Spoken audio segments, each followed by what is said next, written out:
إن الحمد لله نحمده ونستعينه ونستغفره ونعوذ بالله من شرور أنفسنا ومن سيئات أعمالنا من يهده الله فلا مضل له ومن يضلل فلا هادي له وأشهد أن لا إله إلا الله وحده لا شريك له وأشهد أن محمدا عبده ورسوله ثم أما بعد عباد الله وربы Аллаха.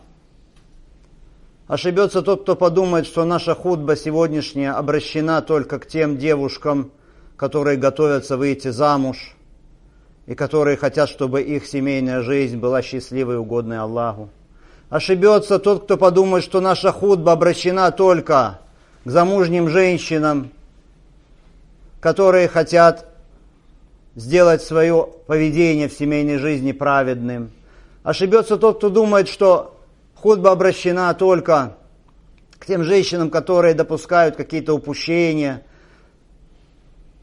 в отношении мужа в своем брачном союзе. Это хутба, обращение широкое, и прежде всего это обращение к отцам, к тем людям, у которых есть дочери.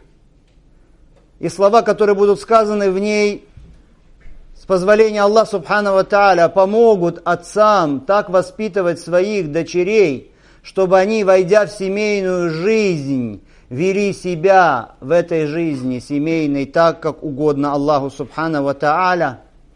И это хутба обращения к матери, потому что мать, она отвечает за воспитание детей, прежде всего за воспитание своих дочерей, потому что дочь, она впитывает ту нравственность, которую она увидела у своей матери, и в основном это бывает так. И эта хутба, это на самом деле обращение ко всем верующим людям, которые призывают к Аллаху Субхану ва Тааля окружающих, потому что они должны призывать людей к тому, чтобы вот эти вот качества воспитывались среди дочерей уммы.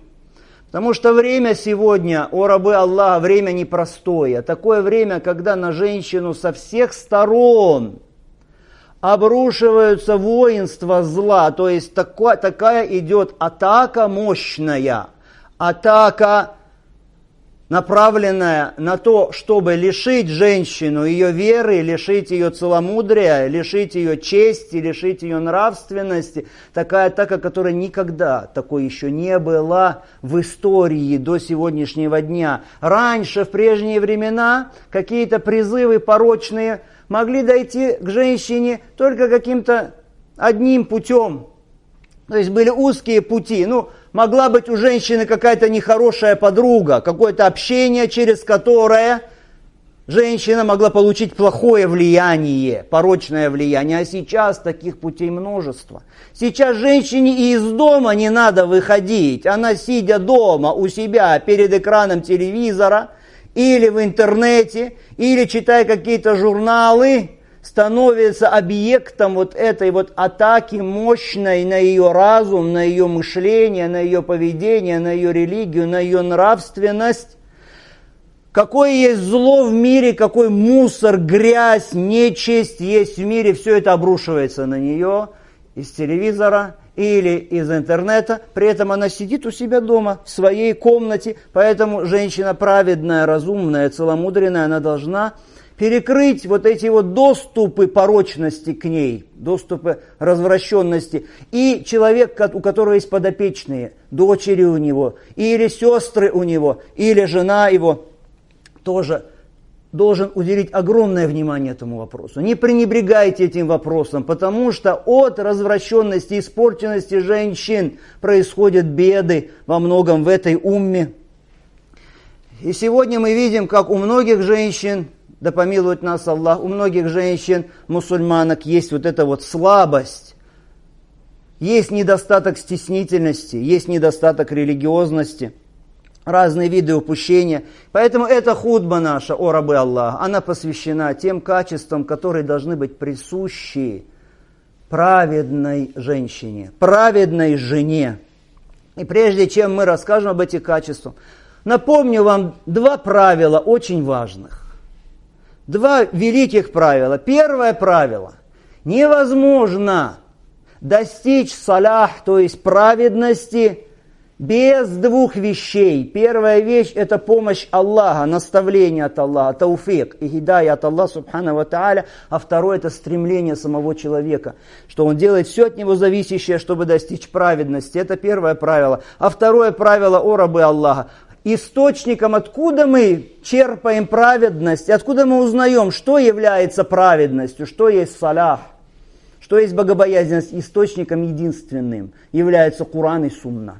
И в других источниках не ищите. Если ты хочешь людей призывать к праведности, значит ты обязательно должен опираться на книгу Аллаха субхана ва тааля и сунну посланника Аллаха саллаллаху алейхи вассалям, который сказал: «Таракту фикум, ма ин тамассактум бихи лан тадиллу». Оставляю среди вас такие вещи, держать за которые вы никогда не собьетесь. Китаб Аллах ва суннати. Это книга Аллаха и моя сунна. Первое, о чем мы скажем. Когда хотим рассказать о качествах праведной женщины, первое, что мы упомянем, это аят из Корана. Слова Аллаха субхана ва тааля: «Фассалихату канитатун, хафизатун лил гайби бима хафизаллах». А праведные женщины – это те, которые покорны и которые хранят то, что положено хранить в отсутствие мужей, благодаря заботе Аллаха. Субханаллах, посмотрите, эти слова – это всего лишь часть аята, одно предложение, но это предложение указывает, содержит в себе указания на все благородные, возвышенные качества, благодаря которым женщина становится праведной. Аллах субхана ва тааля указывает здесь на два качества, на два аспекта. Первое – это связано с отношением женщины к Аллаху субхана ва тааля. Второе связано с отношением женщины к ее мужу. В отношении ее Господа, какой должна быть праведная женщина, говорит Аллах субхана ва тааля: канитат. Канитат, что это значит? Канита, что это кунут? Это значит постоянно покорна Аллаху. Это значит, она постоянно переживает за выполнение предписаний этой религии. Значит, она прилежна в поклонении Аллаху, смиренно перед Аллахом. Она остерегается пренебрежения, упущения в служении Аллаху субхана ва тааля. Вот если женщина, она праведна в отношении своего Господа, покорна Ему по-настоящему, если она приближается к Нему, если она прилежна в служении Ему, то вот это есть секрет ее счастья, секрет ее успеха в этой жизни, и в вечной жизни, в том числе в семейной жизни. И если женщина праведна, то это залог того, что ее дети, ее потомство тоже будут праведными. Это первый аспект.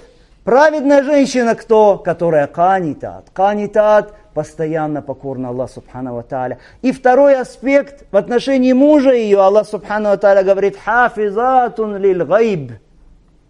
Эти женщины хранят то, что нужно хранить в отсутствие мужа. Тем более, когда муж рядом.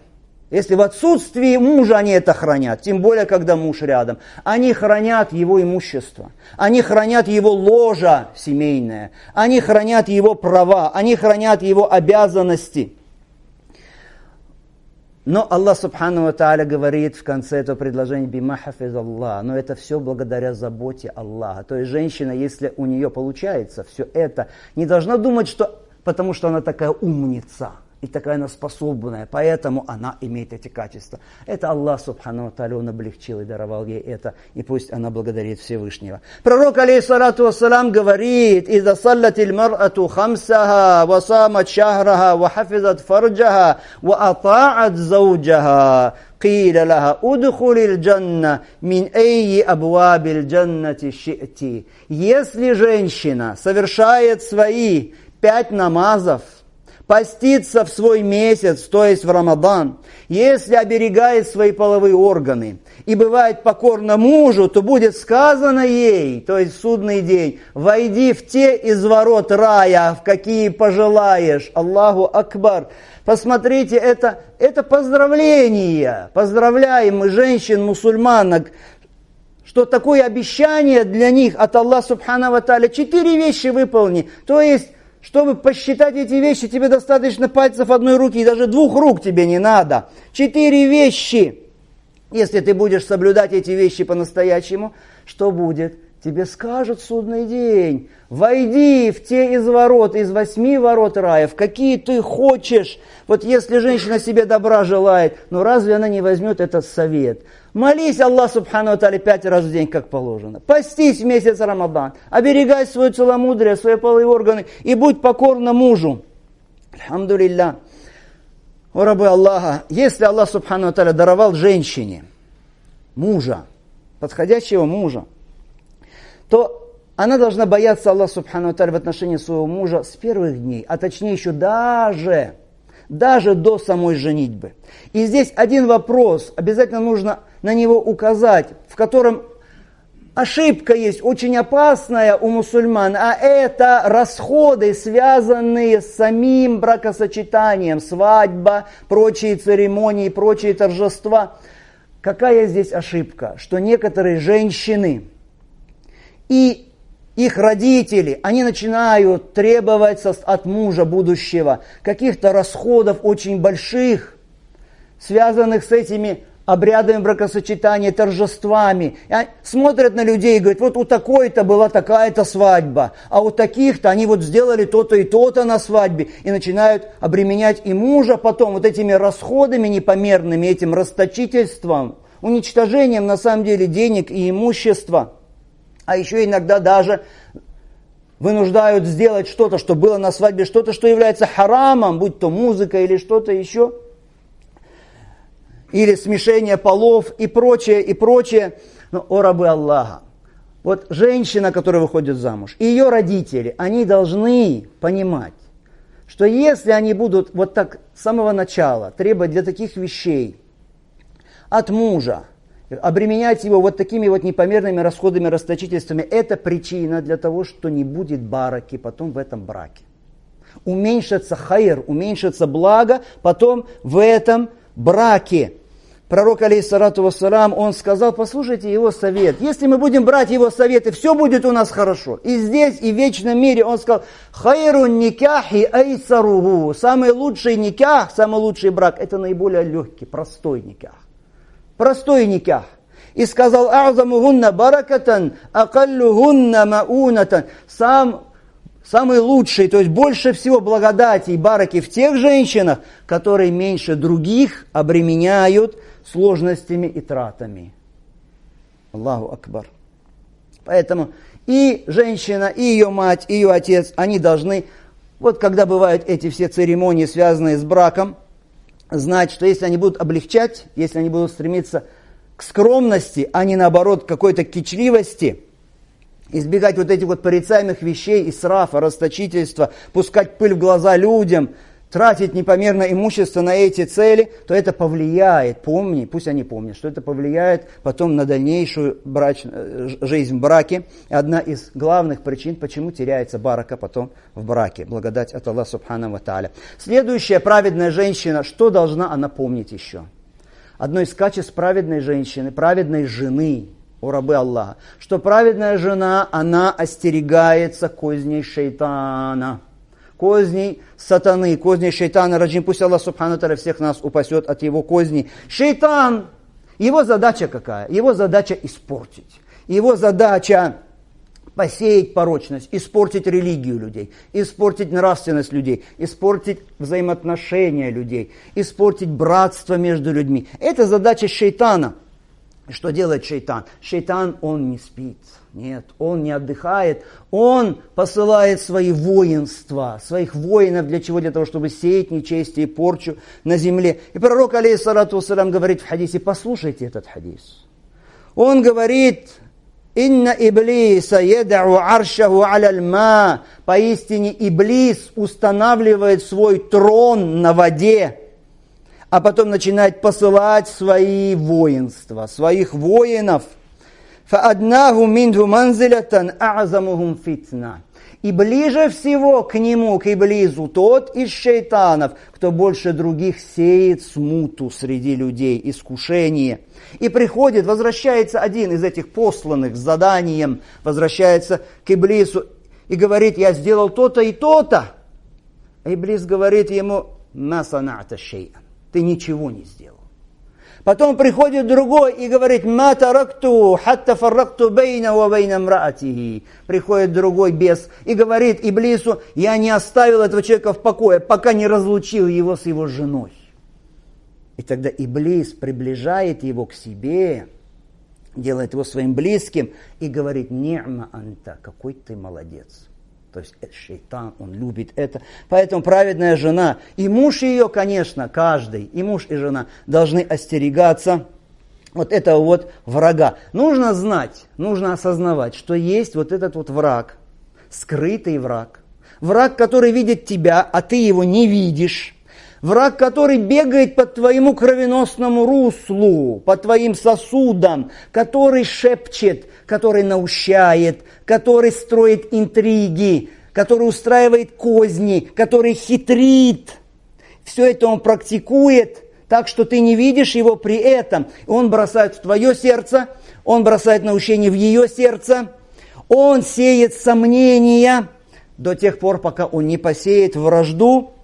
И у него, у Иблиса, у шейтана, у него есть свои ходы, свой доступ, свои пути. Поэтому в сунне, в этой благородной сунне пророка, алейхиссалату вассалам, столько есть зикров, которые помогают нам, с позволения Аллаха субхану ва тааля, защититься от шейтана. Когда входишь в дом, есть зикр для защиты от шейтана. Когда у тебя отношения с женой, есть зикр для защиты от шейтана. Когда кушаешь, ешь, зикр.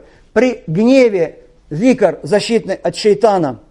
И вот каждый человек, он нуждается в том, чтобы охранять себя и свой дом, от того, чтобы не соучаствовал шейтан с нами, ни в наших детях, ни в нашей семье, ни в нашем доме.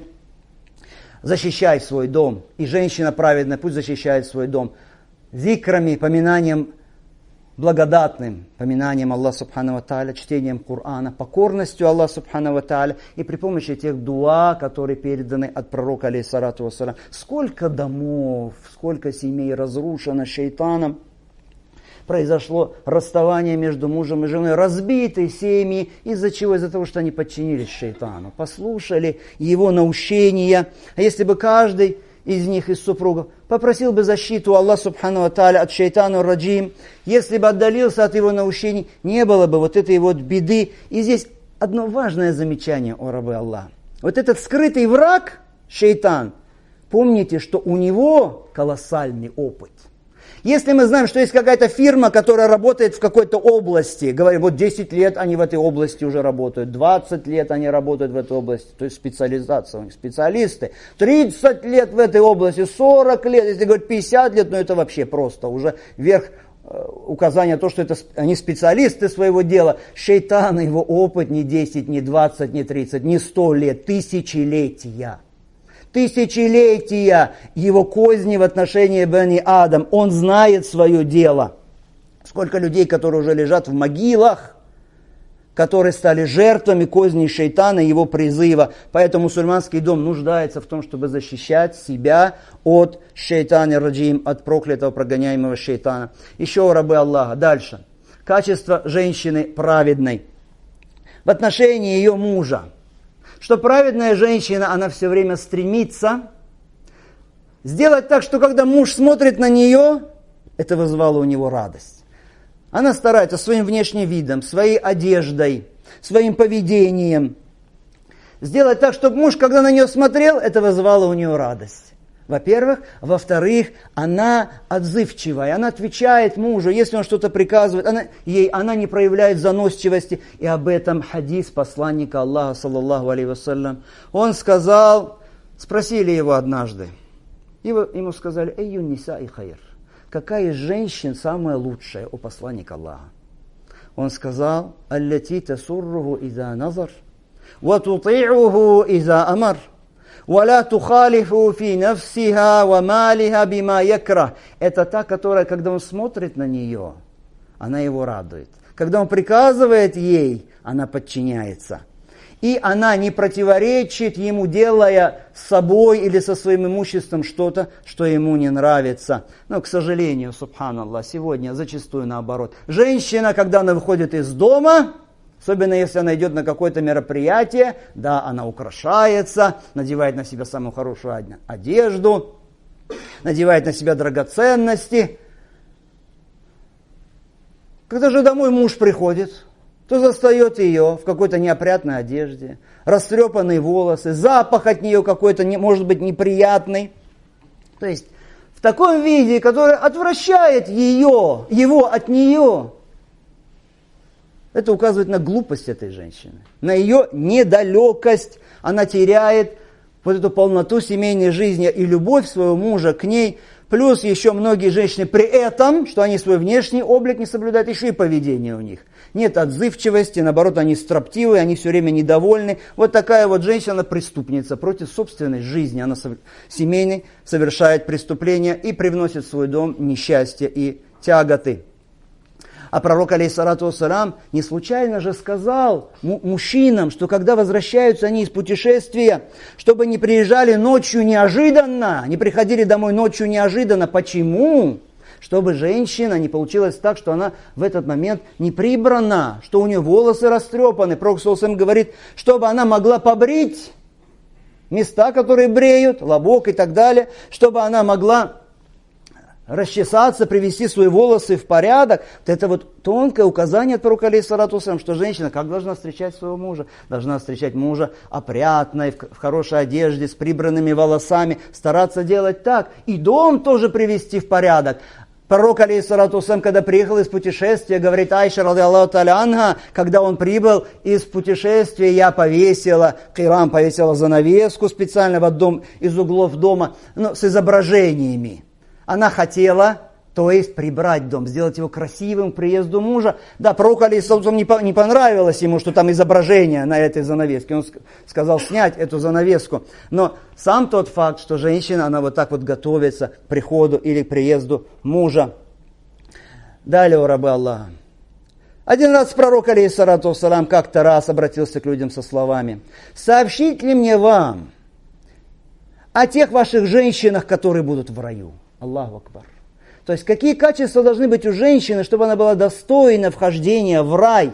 И потом сказал: «Куллю вадуд валюд», каждая любвеобильная, рожающая детей, «Иза гадибат, ау усиа илейха, ау гадиба зауджуха, калат, хази яди фи ядик, ла актахилу бигамдин хатта тарда». Это такая женщина, которая, когда она гневается, нервничает. Человек, да, она может нервничать. Когда она нервничает, или кто-то ей сделал что-то нехорошее, или муж гневается. Что она делает при этом? Она говорит мужу: вот это моя рука в твоей руке. И я не сомкну глаз, пока ты не будешь доволен. Аллаху акбар. Она уснуть не может, она места себе не находит и покой не находит в ее сердце, пока ее муж не будет ею доволен. Вот это женщина, пророк, алейхиссалату вассалям, сказал, качество женщин, которые будут в раю. А в отличие от многих женщин сегодня, что день, что ночь, она может неделю и месяц спокойно спать, зная, что муж ею недоволен, и при этом ее не беспокоит, что она завтра должна будет предстать перед Аллахом, субхана ва та'аля, и должна будет отвечать Аллаху, субхану ва та'аля, за свое такое поведение в отношении мужа. И женщина, очень важно, напоминайте об этом своим дочерям, своим сестрам, своим женам, что женщина, когда она вот так вот относится к мужу и покорна ему, она не ради мужа это делает. Покоряясь мужу и проявляя такое отношение к нему, она Господу своему тем самым покоряется, ради него это делает, потому что он приказал ей поступать таким образом. Дальше, о рабы Аллаха. Говорит пророк, алейхиссалату вассалям, и это очень важное качество в этом хадисе праведной женщины. Говорит он: лучшие из ваших женщин, аль-вадуд, аль-валуд, аль-муватия, аль-мувасия, изаттакейн Аллах. Лучшие из ваших женщин, это первое, аль-вадуд. Аль-Вадуд, что такое Аль-Вадуд? То есть женщина любящая, приветливая, ласковая, которая добивается расположения мужа. Она своими словами ласковыми, своим поведением, своим обхождением с мужем, она любвеобильная, она ласковая. Вот это качество лучших из женщин. Второе качество Аль-Валуд, рожающая детей, много рожающая детей. Это качество праведной женщины, рожать побольше детей.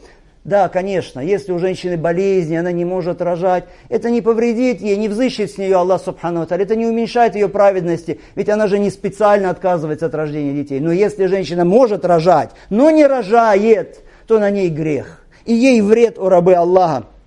Потому что пророк, алейхиссалату вассалам, сказал: женитесь на любвеобильных, рожающих, потому что я хочу, чтобы я гордился вашей многочисленностью в судный день, многочисленностью уммы. И женщина, она должна стремиться к тому, чтобы побольше рождалось детей. Чтобы воспитать ради Аллаха Субхану ва Тааля, угодных Аллаху, рабов. И должна надеяться при этом, что благодаря этому в умме появятся имамы прямого пути, праведники, призывающие к Аллаху Субхану ва Тааля. То есть женщина, когда выходит замуж, она должна между собой и Аллахом тайно сказать: о Аллах, я надеюсь, что даруешь ты мне такое потомство, которые станут из числа этого потомства имамы прямого пути, призывающие к Аллаху Субхану ва Тааля, и праведные твои рабы. И тогда эту женщину ожидает великая награда. Следующее качество праведной женщины в этом хадисе — аль-муватия. Аль-муватия, что это значит? Это значит покладистая женщина. Покладистая, она не строптивая. Она не показывает свой характер, она не грубая, она слушается, она подчиняется, она отвечает, она не проявляет строптивости, не проявляет высокомерия, непокорности. А следующее качество аль-мувасия, сочувствующая, то есть она все время рядом с мужем. Во всем благом она его помощница. И говорит пророк, алейхиссалату вассалам: «Изаттакейна Аллах», если боятся Аллаха. То есть все эти качества, перечисленные в этом хадисе, принесут пользу женщине в том случае, если она это делает ради Аллаха, боясь Аллаха и надеясь на награду Аллаха Субхану ва Тааля. А потом говорит пророк, алейхиссалату вассалам: а худшие из ваших женщин, мутабарриджат, аль-мутабарриджат, те, которые выходят украшенными на улицу, в драгоценностях, без соблюдения хиджаба, умощенные духами, благовониями, источая запахи. Вот такая женщина — это на самом деле воин Иблиса. Эта женщина — это помощник шейтана. Посредством нее шейтан сеет разврат и порчу в этом обществе.